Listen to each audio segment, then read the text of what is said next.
Hello dear students, welcome back to semester Adda. I hope आप सभी student अच्छे होंगे। विद क्लाउड कंप्यूटिंग के अंदर हम 5 चैप्टर कंप्लीट कर चुके हैं और आपको वहां तक किसी भी टाइप का कोई भी डाउट नहीं होगा। आई होप आपको सारी चीजें बिल्कुल अच्छे से समझ में आ गई होंगी। आज हम चैप्टर 6 स्टार्ट करने वाले हैं। चैप्टर 6 भी आपका काफी छोटा सिलेबस है इसका। ऑलमोस्ट 2 या फिर 3 लेक्चर में ये आराम से आपका चैप्टर कंप्लीट हो जाएगा। ठीक है, तो चैप्टर का नाम क्या है सर? चैप्टर का नाम क्या है? Cloud storage. क्लाउड पे हम स्टोरेज एक्चुअल में परचेज कैसे करते हैं, अगर हम परचेज करते हैं उसको हमें क्या बेनिफिट होंगे एंड क्या चैलेंजेस होंगे, इसके बारे में हम यहाँ पर डिस्कस करेंगे। ठीक है, चलिए सबसे पहले सिलेबस की बात कर लेते हैं कि एक्चुअल में इस चैप्टर के अंदर हमें कौन कौन से मेनली टॉपिक्स को पढ़ना होगा। जैसे मैंने आपको बताया, सबसे पहले ओवरव्यू देखेंगे किसका, स्टोरेज एज अ सर्विस। ठीक है, यानी कि स्टोरेज एज अ सर्विस क्या होती है, क्लाउड से किस तरीके से परचेज करते हैं एंड क्या उसके प्रोसेस होंगे एंड क्या उसके एडवांटेज होंगे, यानी कि उसके बेनिफिट्स क्या होंगे एंड क्या उसके चैलेंजेस होंगे। यदि हम क्लाउड से स्टोरेज परचेज करते हैं तो क्या हमारे लिए उसके लिए फायदे हैं एंड क्या हमारे लिए नुकसान हो सकते हैं, उसके बारे में डिस्कस करेंगे। नेक्स्ट, एक इंपॉर्टेंट टॉपिक जो आपके एग्जाम में पूछ लिया जाता है, स्टोरेज एरिया नेटवर्क, यानी कि सैन, जिसे शॉर्ट में कहते हैं सैन्स, यानी कि स्टोरेज एरिया नेटवर्क एक्चुअल में क्या होता है, ये क्वेश्चन आपके एग्जाम में पूछ लिया जाता है। ठीक है, आज हम बेसिक इंट्रोडक्शन देखने वाले हैं। आज हम बेसिक इंट्रोडक्शन के ऊपर बात करेंगे एक्चुअल में स्टोरेज एज अ सर्विस। ठीक है, क्या है, चलिए समझते हैं भाई, इस चीज को समझते हैं। स्टोरेज एज अ सर्विस यानी कि क्या करेंगे एक्चुअल में, क्लाउड पे क्या करेंगे, स्टोरेज परचेज करेंगे। सर स्टोरेज परचेज करनी क्यों है, स्टोरेज परचेज करनी क्यों है भाई? हम फिजिकल डिवाइस भी ले सकते हैं। देखिए फिजिकल डिवाइस यदि आपने ले ली, सपोज कीजिए कि आपको ना एक्चुअल में अभी 500 टीबी, आपको 500 टीबी का आपको 500 टीबी का डेटा क्या करना है, आपको स्टोर करना है। ठीक है, आपने एक 500 टीबी की आपने एक हार्ड डिस्क आपने परचेज कर ली और आपने क्या कर लिया एक्चुअल में, इस डेटा क्या कर लिया आपने, स्टोर कर लिया। ठीक है, लेकिन कुछ टाइम बाद क्या हुआ, आपकी नीड बढ़ गई। आपकी नीड बढ़ गई इसका मतलब क्या, आपको 20 टीबी स्टोरेज आपको और चाहिए, फिर आपने 20 टीबी आपने स्टोरेज और ले ली। ठीक है, इतना आपने ले लिया। भाई पहले हमें जरूरत थी 50 टीबी की, तो हमने 50 टीबी की हार्ड डिस्क ली, फिर हमें 20 टीबी की जरूरत थी, हमें 20 टीबी और ले ली, तो टोटल कितनी हो गई, 70 टीबी। कितनी हो गई, 70 टीबी, यानी कि 70 टीबी बेसिकली आपके पास अभी क्या है, स्टोरेज है। लेकिन कुछ टाइम बाद क्या हुआ, कुछ डॉक्यूमेंट आपको वहां से डिलीट करना था, कुछ डाटा आपको वहां पर डिलीट करना था, तो डिलीट करने के बाद सपोज कीजिए केवल और केवल आपका कितना, 40 टीबी में, कितना 40 टीबी का क्या बचा, अब आपका डेटा बचा कितना, 40 टीबी का डेटा बचा। अब देखिए 40 टीबी डेटा तो आपका 50 टीबी में भी आ सकता है, 10 फ्री बच जाएगा। इस वाली हार्ड डिस्क की बात कीजिए, अब इसका क्या करेंगे आप, भाई इसका तो कोई यूज ही नहीं बचा, इसका तो कोई यूज ही नहीं बचा। क्यों, करंट में मेरे पास डेटा कितना है, 40 टीबी का डेटा मेरे पास है, लेकिन स्टोरेज कितनी है, 70 टीबी, जिसमें से 30 टीबी क्या जा रही है, वेस्ट जा रही है। अब यदि आप जाएंगे मार्केट में, और कहेंगे लो भैया ये 20 टीबी की मेरे पास स्टोरेज डिवाइस है, आप इसे वापसी कर लो, क्या जितने में आप लेकर आए थे उतने रेट में वापस कर सकता है? नहीं करेगा। तो क्या हुआ यहाँ पर आपका, लॉस ऑफ मनी, कॉस्ट तो गई ना, कॉस्ट आपकी चली गई। आप सपोज कीजिए अभी 40 टीबी की जरूरत है, हो सकता है कुछ दिन बाद, कुछ महीनों बाद, कुछ सालों बाद आपको 100 टीबी चाहिए हो, आप फिर से खरीद के लेकर आएंगे। तो यहाँ पर दिक्कत क्या आ रही है, कि भाई जब भी हम किसी भी डिवाइस को लेके आ रहे हैं मार्केट से, फिजिकल डिवाइस को, तो यदि हमारे पास यूज है उसका तो ठीक है, हाँ भाई ठीक है, लेकिन जब उसका यूज नहीं होता तो क्या होती है, हमारे लिए वो वेस्ट हो जाती है। जब वो चीज हमारे लिए वेस्ट हो जाती है, अगर हम उसे मार्केट में जाकर दोबारा देंगे तो पहले तो उसकी उतनी वैल्यू नहीं मिलने की जितने की हमने परचेज की थी। अगर इन फ्यूचर हमें दोबारा से उस डिवाइस को परचेज करना पड़ गया, फिर से हमें नई परचेज करनी पड़ेगी और उसकी हमें कॉस्ट भी ज्यादा देनी पड़ेगी। यानी कि जब हमारा जो स्टोरेज डेटा है उसकी कभी तो हमें ज्यादा स्टोरेज चाहिए, कभी हमें कम स्टोरेज चाहिए। तो यहाँ पर क्या हो रहा है, यदि हम फिजिकल डिवाइस हम परचेज कर रहे हैं, तो यहाँ पर क्या होगा, एक्चुअल में हमारे जो मनी है उसका क्या होगा, लॉस होगा। इससे बचने के लिए हम क्या करेंगे, एक्चुअल में कंसेप्ट यूज करेंगे किसका, क्लाउड कंप्यूटिंग का, यानी कि हम स्टोरेज परचेज करेंगे कहां पर, क्लाउड पर। अब क्लाउड पे जब आप स्टोरेज परचेज करते हैं, आपका मन है आपका मन है कि आपको 10 टीबी चाहिए, 10 टीबी परचेज कीजिए, आपको 20 टीबी चाहिए, आप 20 टीबी परचेज कीजिए, लेकिन आपको करंट में कुछ टाइम बाद आपको केवल 2 टीबी चाहिए, तो भाई 2 टीबी कर लीजिए। यानी कि आप अपनी नीड के अनुसार जो आपकी स्टोरेज है उसी कैपेसिटी को क्लाउड से इंक्रीज भी करा सकते हैं, उसको डिक्रीज भी करा सकते हैं। जब आपको ज्यादा डाटा स्टोर करना है तो आप ज्यादा स्टोर ले लीजिए, जब आपको कम डाटा स्टोर करना है वहां से आप कम स्टोरेज ले लीजिए, बात तो खत्म हो गई। अब इससे क्या हमारे यहाँ पर मनी वेस्ट होगी? नहीं। जब हम कोई चीज ज्यादा यूज करेंगे तो ज्यादा पे करेंगे, जब चीज कम यूज करेंगे तो कम पे करेंगे, तो हमारे यहाँ पर तो कोई चीज वेस्ट ही नहीं हो रही ना भाई, जितना हम उससे यूज कर रहे हैं उतना उसको पैसा दे रहे हैं, बात खत्म। लेकिन यहाँ पर यदि हम मार्केट में उसे उस रेट में वापसी करने जाता हूँ ना, मना कर देगा कि भाई हम इसे इतने रेट में लेने गए, क्यों? उसे कह देगा भाई मैंने तो नहीं दी थी, अब तो यहाँ से मेरे सेल हो गई, मैंने करने का वापसी, तो करूंगा तो फिर आपको बहुत ज्यादा पैसे कम कर देगा, कैसे भी करे लेकिन आपका यहाँ पर लॉस होगा। लेकिन क्लाउड से यदि आप स्टोरेज लेंगे तो वहां पर आपको कोई भी लॉस नहीं होगा। अब जब भी यूजर को डेटा स्टोर करना है ना, पर डेटा में क्या हो सकता है, उसके कोई कंपनी का डेटा हो गया, या फिर कोई फाइल हो गई, या कोई डॉक्यूमेंट हो गया, या फिर कोई इमेज हो गया, ठीक है। यदि आप इसको स्टोर करना चाहते हैं क्लाउड पर, क्लाउड पर आप इसको स्टोर करना चाहते हैं तो उसे क्या कहते हैं, स्टोरेज एज ए सर्विस। यानी कि आप अपने डेटा को स्टोर करने के लिए, आप अपने डेटा को स्टोर करने के लिए एक्चुअल में क्या ले रहे हैं, क्लाउड से स्टोरेज परचेज कर रहे हैं, जहां पर आप अपने डेटा क्या करेंगे, सेव करेंगे। एंड इसका फायदा क्या होगा भाई, इसका फायदा, सबसे बड़ा फायदा ये है कि आप उस डेटा को ना कहीं से भी एक्सेस कर सकते हैं, किसी भी डिवाइस से एक्सेस कर सकते हैं, आपको कोई नहीं। लेकिन यदि डिवाइस की बात करें, ये डिवाइस आपके पास है, ठीक है, ये सपोज कीजिए ये डिवाइस लगा रखी थी ना आपने अपनी कंपनी के अंदर लगा रखी है, तो ऐसा नहीं है उस कंपनी का डेटा डिवाइस क्या होगा अपना आप उड़ते उड़ते आपके घर तक आ जाएगा, आप उसको यूज कर लेंगे, नहीं। जहां पर सिस्टम लगा हुआ, जहां पर स्टोरेज डिवाइस लगी है वहां पर आप इसका यूज कर सकते हैं। लेकिन ऐसा जब हम क्लाउड से स्टोरेज सर्विस परचेज करते हैं तो ऐसा कुछ रेस्ट्रिक्शन नहीं है, हम जहां से चाहें और जिस डिवाइस से चाहें उसको हम एक्सेस कर सकते हैं, ठीक है। ये तो आ गई आपको समझाने वाली बात, ठीक है, आपको समझ में आ गया होगा। अब चलिए कुछ डेफिनेशन देखते हैं। स्टोरेज सर्विस क्या है, एक आपकी क्लाउड की सर्विस है जिसमें यूजर अपने data, file, document, image, video, ठीक है, सभी को क्या है, इंटरनेट का यूज करके क्या कर सकता है, डेटा को अपने स्टोर कर सकता है। ऐसे कौन से प्रोवाइडर हैं जो एक्चुअल में क्या है आपको सर्विस प्रोवाइड कराते हैं, ठीक है। चलिए जैसे आपका गूगल ड्राइव में आप अपने डॉक्यूमेंट को सेव करते हैं, ड्रॉप बॉक्स में कंपनी का डेटा एक्चुअल में शेयर रहता है जहां पर वो एक दूसरे डेटा को अपने शेयर कर देते हैं। आप ऐसे आपका AWS S3 हो गया, माइक्रोसॉफ्ट वन ड्राइव हो गया, IBM क्लाउड स्टोरेज हो गया, ये सभी क्या है एक्चुअल में यहाँ से आप क्लाउड से आपने यहाँ पर एक्चुअल में स्टोरेज परचेज कर रखी है। जैसे आपको मैं एग्जांपल बताता हूँ, देखिए जैसे गूगल फोटो की बात करें, गूगल फोटो की बात करें, गूगल फोटो क्या है एक्चुअल में गूगल क्लाउड का है, ठीक है। कितने देता है आपको, 15 GB, कितने देता है, 15 GB, यानी कि 15 GB उन्होंने क्या दे रखा है आपको, फ्री दे रखा है। आप 15 GB तक गूगल फोटो को फ्री में यूज कर सकते हैं, वहां पर आपने फोटो को अपलोड कर सकते हैं, कहीं से आप उन्हें एक्सेस कर सकते हैं, उसके लिए आपको कोई भी चार्जेस नहीं देना है।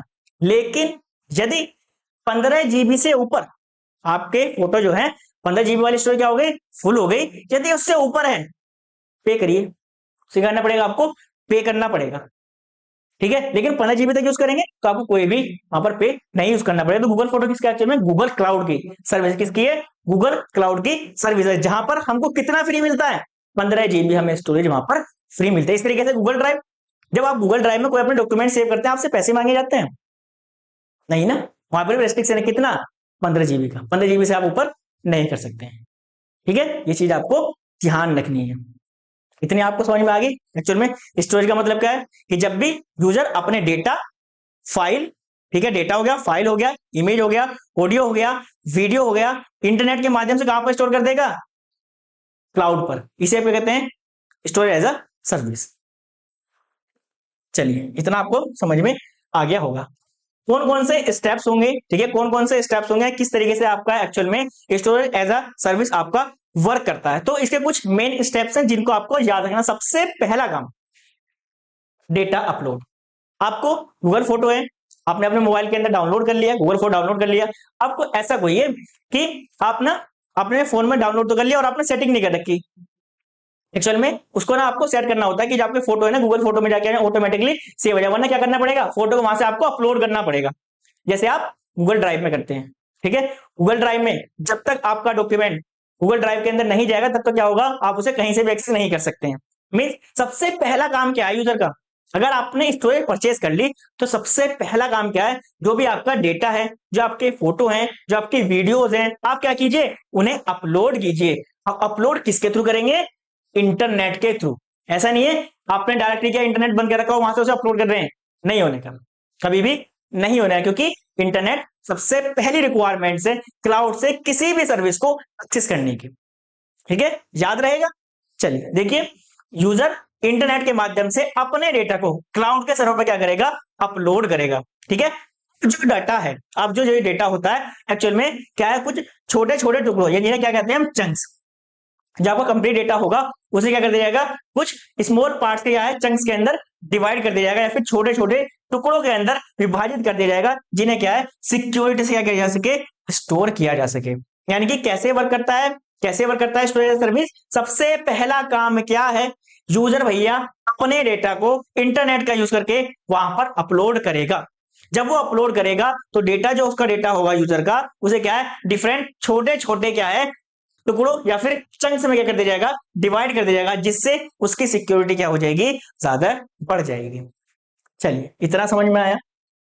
ठीक है, डेटा जो भी होगा, जो आपका डेटा आपने क्लाउड पे स्टोर किया है, क्या है, उसको डुप्लीकेट, यानी कि उसको ना किसी दूसरे सर्वर पे, एक सर्वर पे आपका डेटा स्टोर होगा एंड क्या होगी, उसकी कॉपी किसी दूसरे सर्वर पर भी क्या करी जाएगी, स्टोर की जाएगी। क्यों, यदि किसी केस में जहां पर आपके सर्वर 1 पे आपका जो डेटा सेव था, यदि किसी भी कारण, मान लीजिए कोई प्राकृतिक आपदा आ गई, कोई भूकंप आ गया, जिस कारण से वो बिल्डिंग डिस्ट्रॉय होगी, तो वहां पर क्या होगा, आपका डेटा लेस हो जाएगा। आप तो क्लेम करेंगे हमारा डेटा दीजिए, हमें नहीं पता, हमारा तो बहुत ज्यादा इंपॉर्टेंट था। इसलिए क्या करता है, हमेशा कॉपी बना के रखता है, कॉपी बना के रखता है किसके, आपके डेटा की। एक डेटा आपका यहाँ होगा एक्चुअल सर्वर पर स्टोर है, लेकिन इसकी कॉपी क्या होगी, कहीं दूसरी जगह भी क्या होगी, स्टोर होगी। यानी कि डेटा को विभिन्न सर्वर पर डुप्लीकेट करके सुरक्षित रखा जाता है, ताकि डेटा लॉस ना हो। क्या होगा, जो आपका डेटा है उसे क्या है, डिफरेंट सर्वर पर क्या है, स्टोर किया जाता है। क्यों स्टोर किया जाता है, जिससे आपका डेटा क्या हो, लॉस ना हो।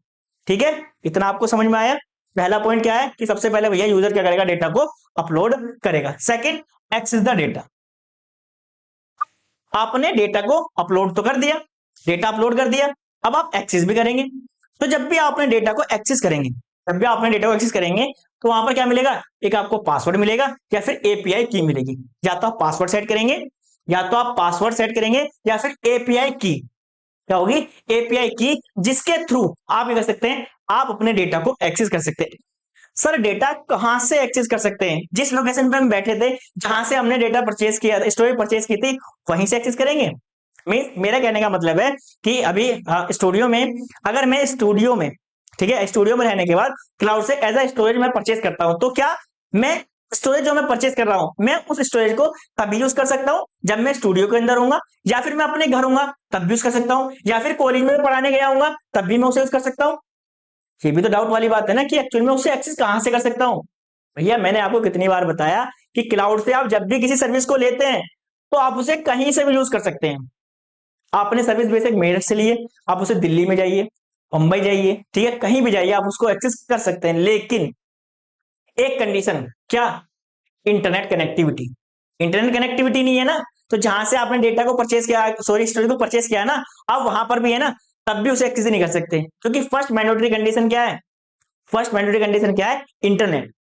विदाउट इंटरनेट ना तो डेटा को अपलोड कर सकते, ना ही डेटा को वहां से एक्सेस कर सकते। अपलोड करेंगे तब भी, एक्सेस करेंगे तब भी, किसकी नीड होगी, किसकी नीड होगी, इंटरनेट की।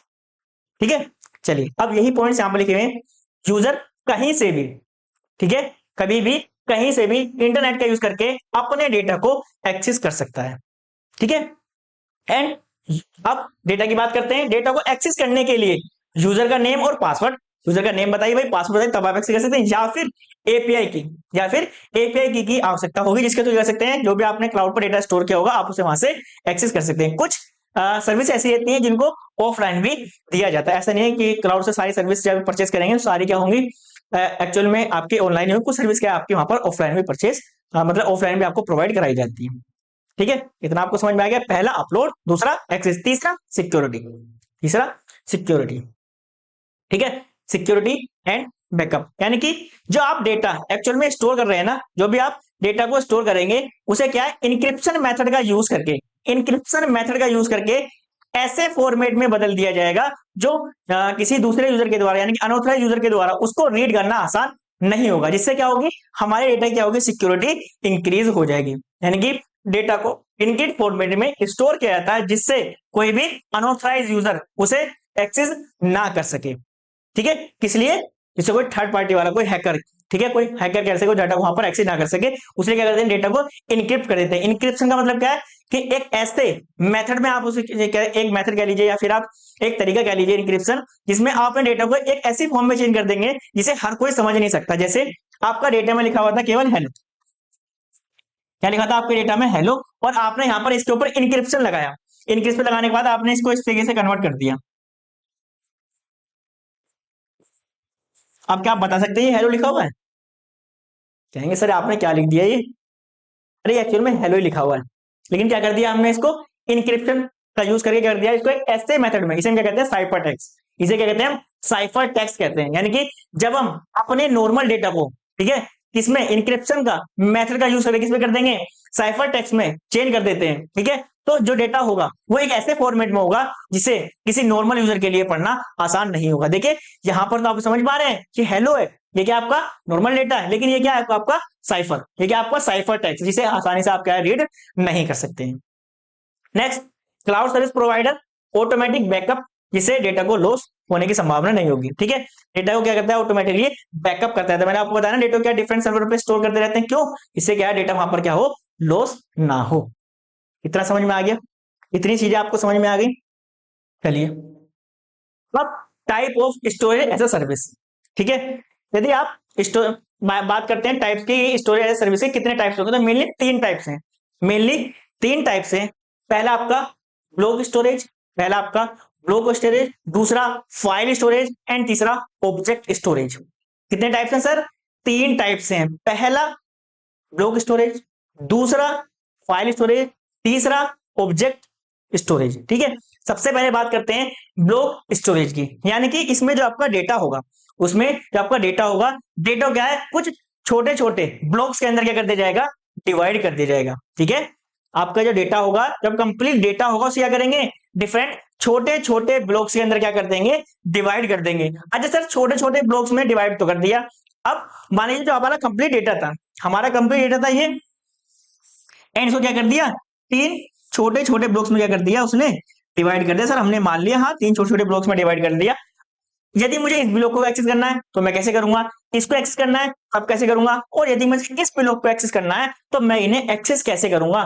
तो ये जो ब्लॉक आपने डिवाइड किए हैं ना, ये जो ब्लॉक डिवाइड किए गए हैं, इन सभी ब्लॉक की क्या होगी, अपनी एक यूनिक आईडी होगी। क्या होगी, अपनी यूनिक आईडी होगी। आप जिस भी ब्लॉक को कॉल करेंगे आपको क्या देनी पड़ेगी, उसको आईडी देनी पड़ेगी, और जो उसके अंदर डेटा होगा आप उसे एक्सेस कर सकते हैं। इससे क्या होगा, एक्चुअली में सिक्योरिटी तो बढ़ जाती है और डेटा क्या हम यहाँ पर फास्टली एक्सेस कर सकते हैं। यानी कि मान लीजिए यहाँ पर जो आपका डेटा है ना, सपोज ये क्या है, ऑडियो, दूसरा वीडियो और तीसरा क्या, टेक्स्ट। तो आपने ऑडियो यहाँ रख दिया, वीडियो यहाँ रख दिया, टेक्स्ट यहाँ रख दिया। आपको सपोज लीजिए डेटा निकालना है कौन सा, टेक्स्ट वाला, तो क्या हम पूरे डेटा को ट्रैवर्स करें, नहीं, हम किसे करेंगे, टेक्स्ट वाले को। टेक्स्ट वाला कौन सा है आपका, ये वाला, तो हम केवल इस वाले ब्लॉक को कॉल करेंगे और टेक्स्ट वाले डेटा को यहाँ पर हम एक्सेस कर लेंगे। तो इससे क्या हुआ, हमें पूरे डेटा को ट्रैवर्स मतलब सर्च करने के बजाय हमने क्या किया, जो हमें चाहिए हमने केवल उसको एक्सेस कर लिया। यही बात है, हर ब्लॉक को एक यूनिक आईडी दी जाएगी, हर ब्लॉक को एक अपनी यूनिक आईडी दी जाएगी, जिससे डेटा की स्पीड भी क्या हो जाएगी, आपकी काफी ज्यादा हाई हो जाएगी। इससे क्या होगी, आपकी परफॉर्मेंस भी इंक्रीज हो जाएगी और डेटा क्या है आपका तेज गति से क्या है यहाँ पर डेटा को प्रदान भी किया जा सकता है। इसे मेनली यूज कहां पर किया जाता है, आपका डेटाबेस में, कहां पर, डेटाबेस में, और दूसरा कहां पर, हाई स्पीड एप्लीकेशन में। यहाँ पर आपको हाई स्पीड एप्लीकेशन की रिक्वायरमेंट्स है या फिर डेटाबेस के अंदर आप इस टाइप के स्टोरेज का आप वहां पर यूज करते हैं। समझ में आ गया भाई, अब तो कोई डाउट नहीं होगा। चलिए नेक्स्ट चलते हैं, फाइल।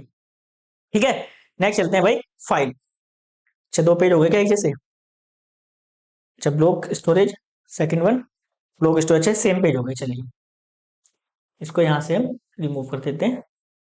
ओके, चलिए दूसरा फाइल स्टोरेज। ठीक है, अब फाइल स्टोरेज क्या होता है भाई समझिए। अब फाइल स्टोरेज का मतलब क्या है कि यहां पर ना आपकी जो डेटा होगा, जो आपका डेटा होगा, उसे फाइल एंड फोल्डर, ठीक है, फाइल एंड फोल्डर के रूप में क्या कर दिया जाएगा, स्टोर कर दिया जाएगा। जैसे आपने देखा होगा ना, आप कंप्यूटर के अंदर बेसिक करते हैं, कंप्यूटर के अंदर सपोज कीजिए आपने पाइथन प्रोग्रामिंग की होगी, पाइथन प्रोग्रामिंग की थी, तो ऐसा वही है कि आप पाइथन का जो भी प्रोग्राम बनाते थे उसे बाहर डेस्कटॉप पे पढ़ाता था कि भाई डेस्कटॉप पे आपने पूरे डेस्कटॉप पे क्या, पूरे डेस्कटॉप की स्क्रीन पे क्या आपने पाइथन के प्रोग्राम लगा रखे, पाइथन 1, पाइथन 2, पाइथन 3, पाइथन 4, सारे में आपने पाइथन भर रखा है। ऐसे वही करते हैं, हम क्या करते हैं, पहले एक फोल्डर बनाएंगे, पहले एक फोल्डर बनाएंगे, उस फोल्डर क्या नाम देंगे, पाइथन प्रोग्राम। हमने फोल्डर बना दिया। अब पाइथन प्रोग्राम का जो आपने फोल्डर बनाया है ना, जितने पाइथन के प्रोग्राम होंगे यानी कि जितनी फाइल होंगी आप कहाँ रखेंगे, बेसिक डेस्कटॉप पे है, लेकिन डेस्कटॉप में कहां पर है, जो आपका पाइथन नाम का फोल्डर है उसके अंदर क्या है, एक्चुअल में आपकी फाइल पड़ी हुई है। इसी तरीके से यदि हम क्लाउड की बात करें तो एक्चुअल में जो आपका डेटा है ना, फाइल एंड फोल्डर के रूप में क्या है एक्चुअल में वहां पर स्टोर किया था। कि एक्चुअल में क्या होगा इस फाइल के अंदर, जैसे मैंने आपको बताया कि भाई जो ऑडियो वाली होगी ना, एक ऑडियो नाम का फोल्डर बना देंगे, ऑडियो नाम का फोल्डर बन गया, जितनी भी आपकी ऑडियो की फाइल होंगी उस फोल्डर में होंगे, जितना आपका टेक्स्ट डाटा होगा वो टेक्स्ट वाले में होगा, जितना वीडियो वाला होगा वो वीडियो वाले में होगा। तो आपको याद रखना यदि हम किसकी बात करते हैं, फाइल स्टोरेज की, तो यहाँ पर जो आपका डेटा है किसके रूप में, फोल्डर्स एंड फाइल के रूप में क्या है स्टोर किया जाता है। ठीक है, जैसे मेनली अपने कंप्यूटर के अंदर करते हैं। ठीक है, यह नेटवर्क पर शेयर किया जाएगा। इससे क्या है, नेटवर्क पर शेयर करेंगे भाई, कोई भी हमें डेटा क्लाउड पर स्टोर करना है तो किसके थ्रू करेंगे, नेटवर्क के थ्रू करेंगे। अब ये जो डेटा है, अभी डेटा है इसे ऐसा नहीं है केवल मैं ही यूज कर सकता हूँ। मान लीजिए एक हमारी कंपनी का डेटा है, एक कंपनी का डेटा एक्चुअल में अपने क्लाउड के ऊपर हमने एक्चुअल में स्टोर कर दिया, और हमने अथॉरिटी दे रखी है कि जितने भी मेरे कंपनी के एम्प्लॉय है ना, वो सभी के सभी कर सकते हैं, उस डेटा को एक्सेस कर सकते हैं। जैसे कि एचआर डिपार्टमेंट, ठीक है, यानी कि एचआर डिपार्टमेंट की इन्फॉर्मेशन यदि कोई भी एम्प्लॉय हमारी कंपनी का चाहता है तो उसे डायरेक्टली क्या कर सकता है, एक्सेस कर सकता है। तो पहले जाके देखेगा क्लाउड पे, अच्छा फोल्डर, वहां पर काफी सारे फोल्डर बने होंगे भाई, एम्प्लॉय का बना हुआ होगा, एचआर का बना होगा, ठीक है, आईटी डिपार्टमेंट का, सब अलग अलग फोल्डर बने हुए होंगे। तो मुझे किसकी अथॉरिटी है, एचआर वाले की, तो मैं एचआर वाले के अंदर जाऊंगा। एचआर वाले के अंदर मुझे क्या चाहिए, ठीक है, मुझे किस टाइप का डेटा चाहिए, वहां पर उस टाइप की फाइल पड़ी होंगी, मुझे जिस टाइप का डेटा चाहिए होगा वहां से मुझे एक्सेस कर लूंगा। यानी कि वहां पर क्या है, फाइल एंड फोल्डर के रूप में डेटा वहां पर भी क्या है स्टोर किया जाता है, कहां पर, क्लाउड पर।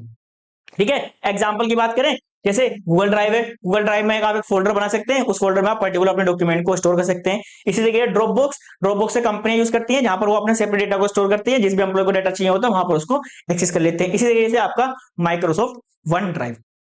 आई होप आपको सेकंड टाइप भी बिल्कुल अच्छे समझ में आ गया होगा। कोई भी डाउट हो आप पूछ सकते हैं। ठीक है, चलिए चलिए अभी आगे चलते हैं। आगे ऑब्जेक्ट स्टोरेज। अब ऑब्जेक्ट स्टोरेज क्या है इसे समझिए। यहां पर डेटा को ना तो आपके फाइल फोल्डर के रूप में स्टोर किया जा रहा है, ना ही यहां पर आपके डेटा को ब्लॉक में स्टोर किया जा रहा है। यहां पर किस में स्टोर किया जाएगा, ऑब्जेक्ट में। किसमें, ऑब्जेक्ट में आपके डेटा को स्टोर किया जाएगा। जो ऑब्जेक्ट है ना, जो ऑब्जेक्ट है इसमें मेनली आपका तीन टाइप का डेटा होगा। ऑब्जेक्ट में आपका तीन टाइप का डेटा होगा। पहला जो आपका रियल डेटा होगा, ऑब्जेक्ट के अंदर क्या होगा, आपका तीन टाइप का डेटा होगा। कितना होगा, तीन टाइप का। मान लीजिए कि आपका ऑब्जेक्ट है, ये क्या एक्चुअल में ऑब्जेक्ट है, ऑब्जेक्ट में क्या होगा, आपका तीन तरीके का डेटा होगा। पहला जो आपका रियल डेटा होगा, क्या होगा, जो रियल डेटा होगा, एक तो ये होगा।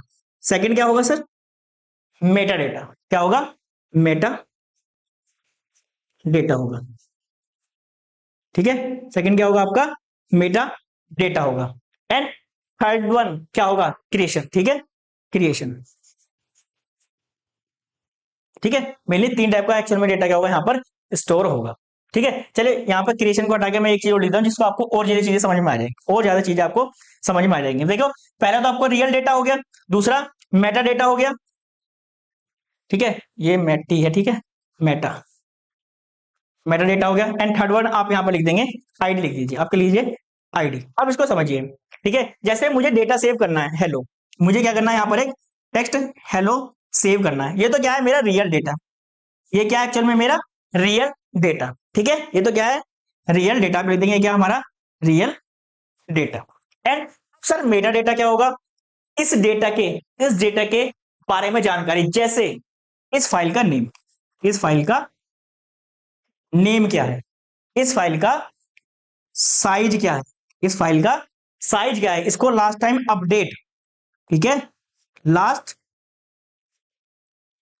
अपडेट कब किया गया था। ठीक है, क्रिएशन, इसको क्रिएट कब किया गया था, ये सारी इंफॉर्मेशन क्या कहलाएंगी, मेटा डेटा कहलाएंगी। समझ में आया।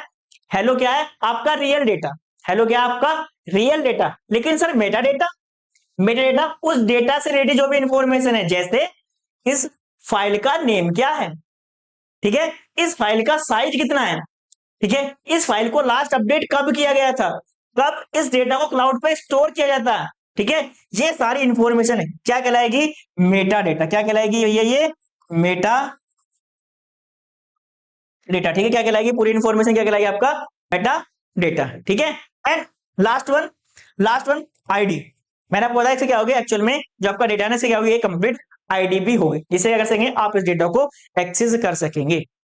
समझ में आई सारी चीजें। चलिए अब देखिए, इसमें डेटा को ऑब्जेक्ट के रूप में स्टोर किया जाएगा, ठीक है, जिसमें डेटा तो होगा, तो क्या होगा, मेटा डेटा भी होगा, एंड थर्ड वन उसकी एक यूनिक आईडी भी होगी।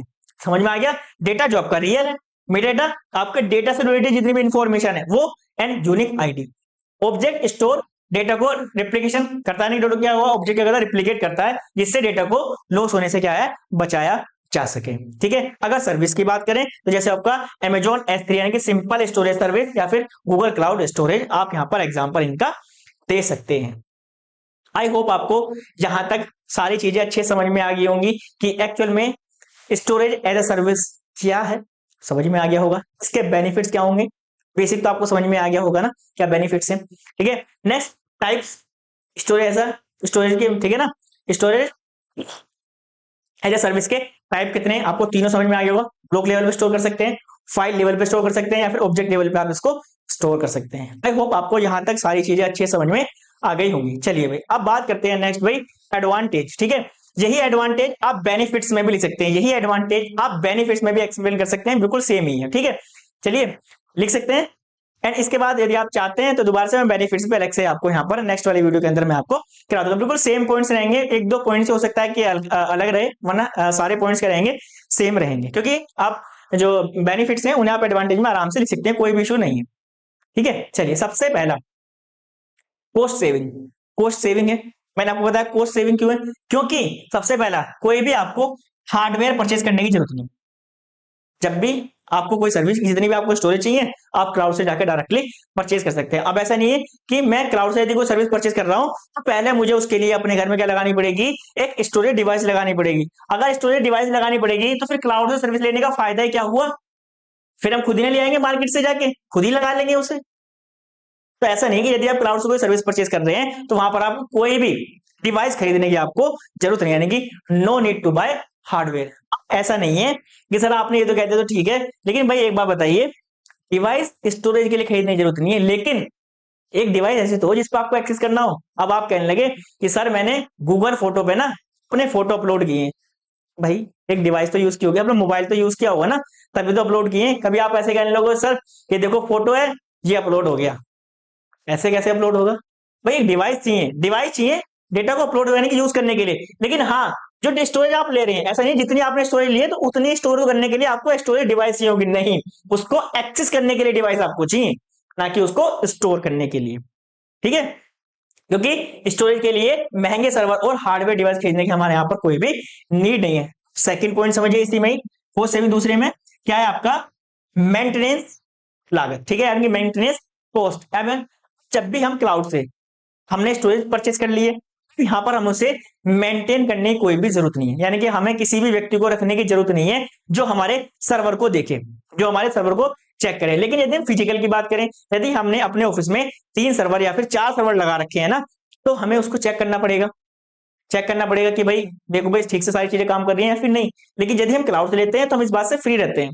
जैसे हम स्टूडियो की बात करें भाई, तो जैसे कुछ डेटा होता है, हम यहाँ पर वीडियो बना देते हैं ना, तो जब ज्यादा वीडियो हो जाती है तो लैपटॉप लैग करने लगता है, और जब लैग करने लगता है तो भाई जो लड़का है उसे बाहर से बोलते हैं कि भाई जाके लैपटॉप देखो भाई लैग कर रहा है। अच्छा वो देखेगा सर इसकी स्टोरेज फुल होती है, तो मैं हार्ड डिस्क के अंदर से कॉपी कर देता हूँ, फिर ये ठीक चलेगा, ठीक है, समझ में आ गया। तो हमने क्या रख रखा है, एक हमने एम्प्लॉय रख रखा है। अब इस एम्प्लॉय का खर्चा भी तो है, ये फ्री में काम तो करेगा नहीं, इसे क्या चाहिए, पैसे चाहिए। अब पैसे देंगे तो भैया कॉस्ट तो जाएगी हमारी। लेकिन यदि हम क्लाउड से स्टोरेज लेते हैं तो हम फ्री हैं, हमारा काम क्या है, केवल स्टोरेज परचेज करना, जितनी परचेज करेंगे उतना हमें पे करना होगा, जितनी परचेज कर रहे हैं उतना हमें वहां पर पे करना होगा। लेकिन हमें उसे मेंटेन करने की जरूरत नहीं है, खुद मेंटेन करे, कौन, आपका क्लाउड प्रोवाइडर, यानी कि सर्वर और आईटी इंफ्रास्ट्रक्चर में मेंटेनेंस की जरूरत नहीं होती है, जिससे खर्चा क्या हो जाता है हमारा, कम हो जाता है, ठीक है। पे एज यू गो, जितना यूज करोगे उतना पैसा देना, जितना यूज कर रहे हो उतना पैसा देना है, फालतू का आपको कोई भी यहाँ पर पैसा किसी को नहीं देना। 10 जीबी यूज कर रहे हो 10 जीबी के पैसे दोगे, 20 जीबी यूज कर रहे हो 20 जीबी के पैसे दोगे, 100 जीबी यूज कर रहे हो 100 जीबी के पैसे दोगे। लेकिन 1 जीबी यूज कर रहे हो 1 GB के पैसे दोगे, जितना यूज करोगे उतना पैसे देना है। ठीक है, समझ में आया कॉस्ट सेविंग क्यों है? ये तीनों पॉइंट्स आप लिख के आएंगे, ये तीनों पॉइंट्स आप लिख के आएंगे, बिल्कुल भी आपको कोई भी डाउट नहीं होगा। चलिए आगे चलते हैं। ठीक है, कहीं से भी एक्सेस, मैंने आपको बताया कि यदि आपने एक बार भैया सर्विस परचेज कर ली, आपने कोई एक सर्विस परचेज कर ली, स्टोरेज आपने परचेज कर ली, तो आप फ्री हैं, आप कहीं से भी किसी भी डिवाइस से भी अपने डेटा को एक्सेस कर सकते हैं। लेकिन प्री रिक्वायरमेंट्स मैं आपको बार बार बताता हूं कि आप क्लाउड से किसी भी सर्विस को तब तक एक्सेस नहीं कर सकते जब तक आपके पास क्या ना हो, इंटरनेट ना हो। ठीक है, विदाउट इंटरनेट आप उसको एक्सेस नहीं कर सकते। अगर आपको यकीन ना हो तो आप चेक करके देख सकते हैं कि सर कैसे चेक करेंगे। आपने गूगल फोटो के अंदर फोटो सेव कर रखे है ना, सभी स्टूडेंट ने फोटो सेव कर रखे होंगे। ठीक है, आप अपने दोस्त के फोन लीजिएगा और उसका सबसे पहले डाटा बंद कर लीजिएगा। फोन ले लिया अपने दोस्त का, डाटा कर देना बंद। अब वहां पर गूगल फोटो में जाके आपको अपनी जीमेल आईडी डालनी है, उसको वहां पर उसको लॉगिन कर लेना। जब आप लॉगिन कर लेंगे ना, तो यदि आप वहां से 2 फोटो भी डाउनलोड कर लेना, तब आप बताना, एक भी फोटो नहीं आएगा आपका। कब तक नहीं आएगा? जब तक उसे इंटरनेट कनेक्टिविटी नहीं मिलेगी। जैसे इंटरनेट कनेक्टिविटी मिलेगी तो आप जितने फोटो जो आपके, जब हम दोस्त के फोन में लॉगिन करेंगे तो जितने फोटो होंगे वो आपके दोस्त के फोन में भी होंगे और आपके फोन में भी हो जाएंगे। वो ध्यान रखना है, ये हमें बात हमें याद करनी है कि हमें कोई भी सर्विस तभी यूज करेंगे उसकी जब हमारे पास क्या होगा, इंटरनेट कनेक्टिविटी होगी। यानी कि इंटरनेट कनेक्शन के जरिए दुनिया से कहीं पर भी क्या है, डेटा को एक्सेस किया जा सकता है। वर्क फ्रॉम होम और रिमोट वर्कर के लिए सबसे ज्यादा ये बेहतर समाधान है। ठीक है ना, आपने देखा होगा कुछ लोग कहते हैं भाई हम तो जॉब करते हैं वर्क फ्रॉम होम। अब वर्क फ्रॉम होम करते हैं, वो जो अपना डेटा सबमिट करते होंगे वो कहाँ करते होंगे? ऐसे तो है, उनका मैनेजर रोज उनके घर पर कार्ड लेके आता होगा, लो भैया बता दो तुमने ये वाला काम किया, अच्छा लाओ तुम्हारी फाइल मैं ले जाता हूँ। वो सारा डेटा कहाँ से यूज करते हैं? एज अ क्लाउड से। यानी कि जो कंपनी है सारा डेटा कहाँ रखती है? क्लाउड पर रखती है, और एम्प्लॉय वहां से डेटा उठाता है, वर्किंग करके उसको वहां पर सेव कर देता है, और जो कंपनी वाले रहते हैं वहीं से उस डेटा को लेते हैं, वहां पर देखते रहते हैं। ठीक है, अब यूज कैसे कर सकते हैं? भैया आपके पास मोबाइल है तब भी यूज कर सकते हैं, लैपटॉप है तब भी यूज कर सकते हैं, टैबलेट है तब भी यूज कर सकते हैं, किसी भी डिवाइस से आप उसको एक्सेस कर सकते हैं। समझ में आ गया होगा? चलिए आगे चलते हैं। स्केलेबिलिटी। अब स्केलेबिलिटी मैंने आपको बताया कि भैया जितनी नीड है उतना यूज करो। ठीक है, लेकिन यदि हम फिजिकल की बात करते हैं, यदि हमने कोई 50 TB की स्टोरेज हमने खरीद ली, ठीक है, अगर हमारे पास वहां पर 20 TB यूज हो रही है तो इसका मतलब क्या है? 30 TB हमारे पास बेकार है। हम दुकान वाले से ये नहीं कह सकते भैया हमने 50 GB खरीदी थी, अभी हमारी 50 TB खरीदी थी और 20 TB हमारी यूज हो रही है, तो 30 TB आप मुझे काट के रख लो, या फिर आप मुझे इसके पैसे दे दो। ऐसा आप नहीं कर सकते। अगर होगा तो क्या होगा? आपको वहां पर लॉस होगा। लेकिन यदि हम क्लाउड की बात करें तो वहां पर हमारी जितनी नीड है, हमें 10 TB की नीड है, 10 TB यूज करेंगे। उस टाइम बाद अगले महीने मुझे 20 TB की जरूरत है, 20 TB यूज करूंगा। लेकिन उससे अगले महीने मुझे 100 TB की जरूरत है, मैं 100 TB यूज करूंगा। लेकिन उसके बाद क्या है, सपोज कीजिए मुझे फिर से 10 TB की जरूरत है, तो मैं क्या कर दूंगा? वहां से उसको कम कर दूंगा। तो जितनी मुझे नीड है मैं अपनी नीड के अनुसार अपनी सर्विस को इंक्रीज भी कर सकता हूं और डिक्रीज भी कर सकता हूं। यानी कि स्टोरेज जो मैंने ले रखी है उसको मैं डिक्रीज भी कर सकता हूं या फिर इंक्रीज भी कर सकता हूं। समझ में आ गया? चलिए नेक्स्ट बात करते हैं data security and backup. Data security and backup की बात करते हैं, सबसे पहला पॉइंट समझते हैं भाई, ऑटोमेटिक बैकअप।